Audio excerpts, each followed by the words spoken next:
નમસ્તે. આજે હું તમને એક વાર્તા સંભળાવીશ. એક ઘેટાનું બચ્ચું હતું. તે તેની દાદીને મળવા જઈ રહ્યું હતું. રસ્તામાં તેને એક વરુ મળ્યો. વરુ કહે, હું તને ખાઈ જઈશ.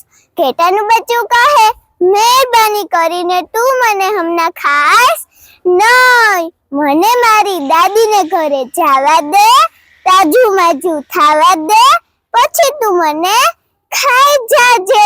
વરુ કહે છે, ઠીક છે, તું જઈ શકે છે.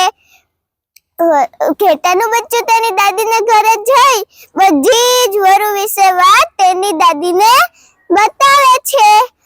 તેની દાદીને એક વિચાર આવ્યો ને એક ઢોલકની એક સાઈડ કાપીને તેમાં ઘેટાના બચ્ચાને પૂરી દીધો ને ઢોલક ગબડાવી દીધું. ઢોલક ગબડતા ગબડતા જંગલની બહાર નીકળી ગયું.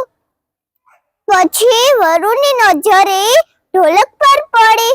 વરુ ઢોલકની પાછળ ભાગવા લાગ્યો. ઢોલક તો ઊભું રહે નહીં. તો પછી સુરક્ષિત ઘેટાનું બચ્ચું તેને ઘરે પહોંચી ગયું ને ઘેટાનું બચ્ચું તેને ઘરે જઈને પહોંચે તો કહે છે, આભાર દાદી. તો આ વાર્તામાંથી આપણે એ શીખ મળે છે કે આપણા પાસે મુસીબત આવે તો એનાથી ડરવાનું નહીં, અથવા આપણે એનો રસ્તો નીકાળીને એને બહાર ભગાવવાની.